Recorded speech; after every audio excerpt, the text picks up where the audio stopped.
Welcome back, everyone. We're diving into the life of a true icon today, Oh, Audrey Hepburn. Audrey Hepburn, absolutely. You know, the face, the films, but we're going beyond all that.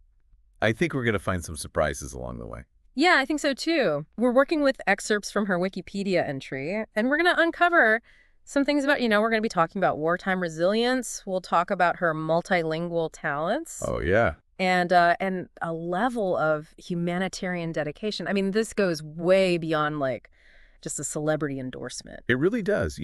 It's fascinating. When you think about Audrey Hepburn, you think of elegance, you think of grace. Yeah. But her story, yeah, especially early on, Mhm. is rooted in something much more, much grittier. Yeah. Okay. Yeah, Let's unpack this a little bit. I mean, most people know Audrey Hepburn as Audrey Hepburn, right. but did you know that she actually used a different name during the Nazi occupation of the Netherlands? Oh, wow. Etta van Hemstra. Bette van Hemstra. And it wasn't just like on a whim. This was, I mean, think about it. Using a more English-sounding name, I mean, that could have been incredibly dangerous at that time. Absolutely. This is about survival, right? Yeah, survival. And those years, I mean, they were far from a fairy tale. Not at all, no. She had some firsthand experiences with the realities of war. She even witnessed Jews being transported to concentration camps. Yeah, she talked about surviving on tulip bulb flower. Can you imagine? I mean, that takes some serious resilience, right? Resourcefulness. Yeah, resourcefulness. It makes you think about her later success in a whole new light. Yeah. And you can't help but wonder, right, how did these early experiences shape her entire worldview? Oh, for sure. I mean, it's easy to draw a line from those early hardships to the empathy, to the compassion that she shows later in life. Absolutely. But, let's switch gears a little bit. Let's talk about ballet. Okay. Yeah. She had this lifelong passion for ballet. She trained so intensely, starting in the Netherlands. And this is where things get really interesting. Imagine being told by a prominent ballet figure, Marie Rambert, that because of the malnutrition that you suffered during the war, that you'd likely never become a prima ballerina. Wow. I mean, talk about a what-if moment. Right. Huge. Yeah. Yeah. I mean, would we even have ever seen her on screen if she'd succeeded in ballet? Yeah, it's fascinating to think about. Yeah, But luckily for us, fate had other plans. it did. She eventually transitioned into acting. She landed some roles on Broadway. She even caught the eye of Colette herself during her performance in Gigi. Oh, wow. Talk about an endorsement. Right. Talk about a confidence booster, I would think. Yeah, for sure. And that performance, it led to her breakout role in Roman Holiday. Oh, yeah. Roman Holiday, classic. And what people often don't realize is that Gregory Tech, her co-star, he insisted on equal billing for her. He knew. Really? He knew she was destined for stardom. Wow. And he even wanted her name to appear before the title. He was spot on, right? I mean, she didn't just become a star. She became a sensation.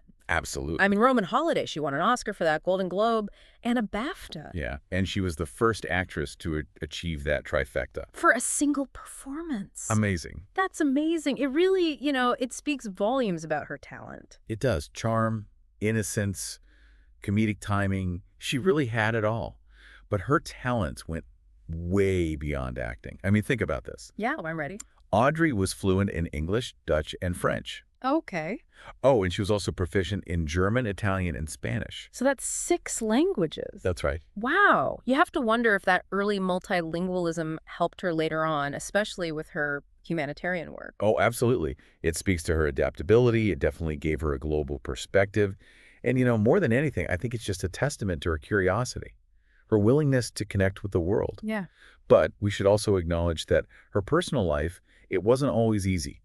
She did face some challenges in her marriages and experienced the heartbreak of miscarriages. Yeah, it's a reminder, isn't it, that even those who seem to have it all still face those real struggles.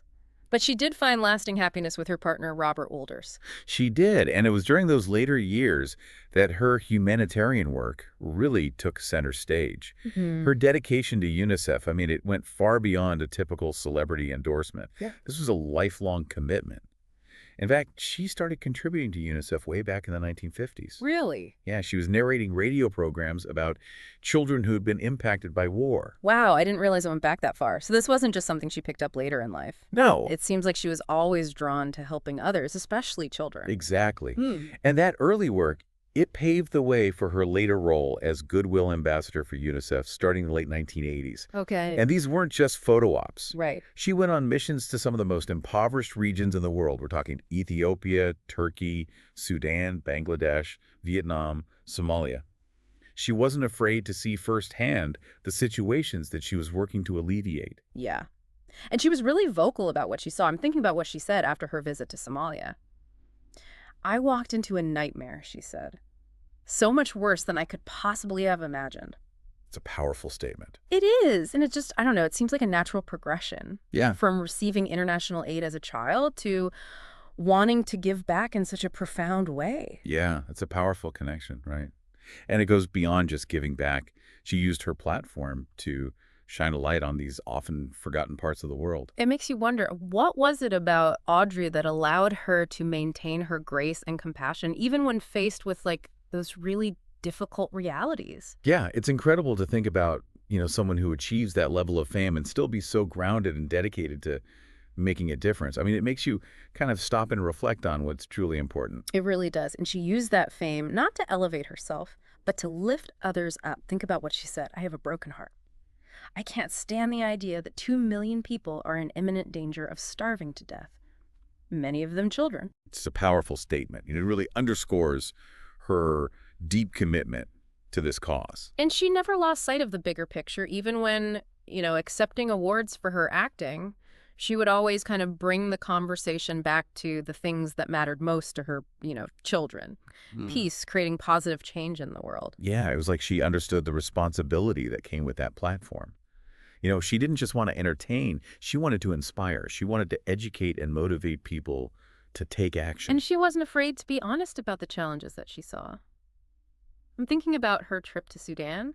Yeah. Which was part of Operation Lifeline. They were trying to deliver food to areas that had been cut off by the Civil War. Right. And she didn't sugarcoat the situation at all. No. She said, I saw but one glaring truth. These are not natural disasters, but man-made tragedies. Wow, what a statement. Right. I mean, it just cuts through all the noise and forces us to confront, these uncomfortable realities behind so much suffering in the world. And then there's her experience in Turkey, where she was part of this nationwide immunization campaign. And she talked about how everyone, the army, even the fishmongers, they all pitched in. And it took them only 10 days to vaccinate the entire country.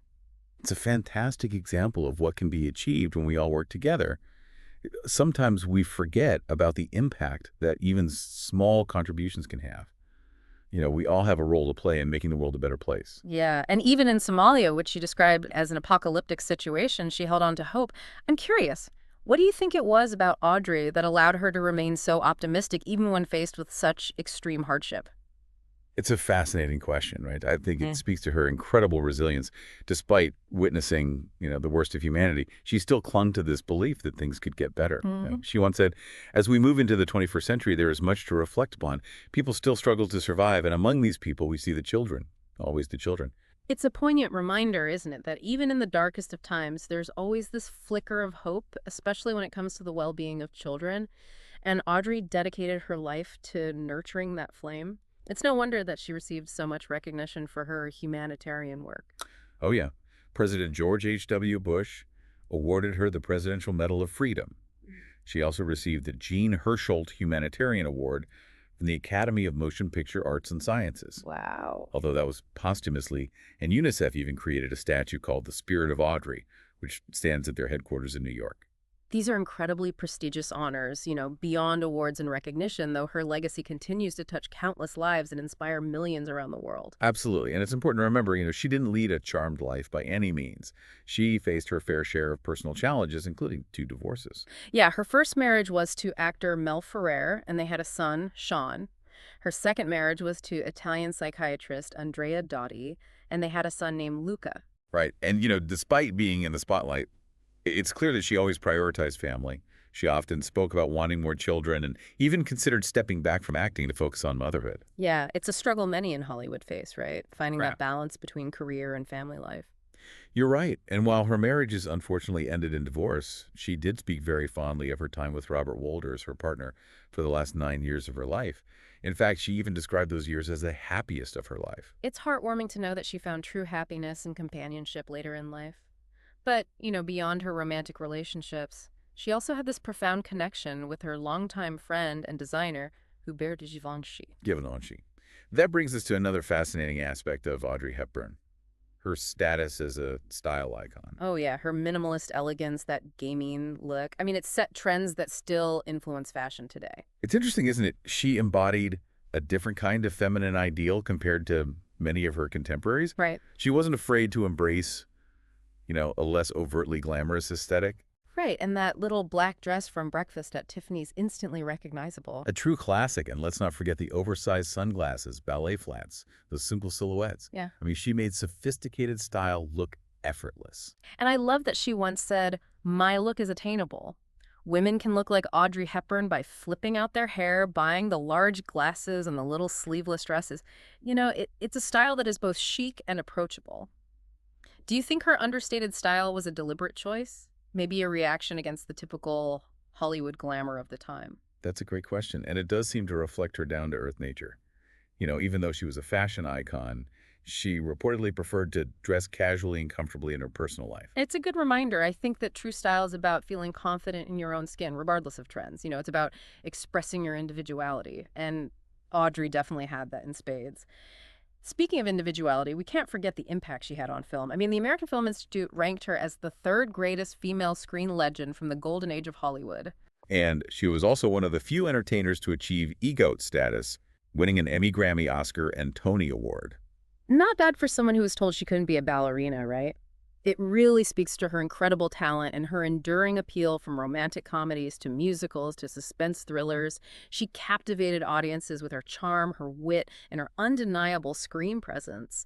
We've covered so much today, but I think one question remains. What is it about Audrey Hepburn that continues to fascinate us all these years later? It's a question worth exploring. Perhaps it's the combination of her effortless grace, her undeniable talent, and her unwavering commitment to making the world a better place.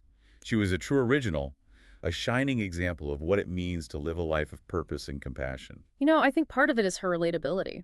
She never seemed to let fame go to her head. She was down to earth, even self-deprecating at times. Yeah, that's an important point. In interviews, she would often downplay her acting, and instead she would choose to focus on her work with children, which I think shows that even with her iconic status, she never lost sight of what truly mattered. It's like she was grounded, in a way that many celebrities aren't. Yeah. She once said, I take what I do seriously, but I don't take myself seriously. Right. And that kind of humility, it's so refreshing, especially in the world of Hollywood. Absolutely. And, I think that humility is what allowed her to connect with people from all walks of life. It didn't matter if she was on the cover of Vogue or embracing a child in a war-torn country. There was just a genuineness to her that transcended those boundaries. Yeah. It's almost as if she had this magic. This magic that could connect with anyone, regardless of language or culture. It's interesting. Her son, Sean, has said that she raised him as a normal kid. Mm. Away from all the Hollywood glitz and glamour, they didn't even have a screening room in their house. Wow. Which just shows how grounded she was, how focused she was on creating a loving, stable environment for her family. And she never let her personal struggles dim her spirit. Even in her final years battling cancer, she remained committed to her humanitarian work. It's incredible, isn't it?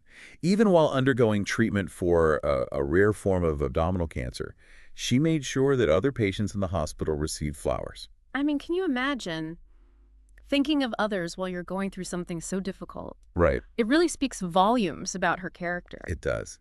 It's a powerful reminder that even in the face of adversity, we can choose kindness. We can choose compassion. That's a lesson worth carrying with us. So what does all of this mean for us? The viewers, the admirers, the ones who are still captivated by Audrey Hepburn's legacy. I think the call to action, it's a call to embrace the values that she embodied. Grace, humility, unwavering compassion. To use whatever platform we have, big or small, to make a positive impact on the world. Yeah. To look beyond the surface and recognize the shared humanity that connects us all. And maybe, just maybe, to find a little bit of that Audrey Hepburn magic in our own lives. Yeah. To find those sparks of joy and inspiration, even in those everyday moments. Beautifully said. I think Audrey would be pleased to know that her story continues to inspire generations to embrace kindness, grace, and a little bit of style. Yeah, I agree. It reminds us that a life well lived isn't about accolades. It's about the positive impact that we have on others. Well, we've reached the end of our deep dive into the extraordinary life of Audrey Hepburn. We hope you've enjoyed the journey as much as we have. We encourage you to keep exploring her story, watch one of her classic films, read a biography, learn more about her humanitarian work. There's always something new to discover. And who knows, maybe you'll find yourself inspired to make a difference in the world, just like Audrey. Until next time, keep diving deep and keep seeking inspiration in the most unexpected places. Tell us what you think about this episode. Thanks for watching and see you in the next one.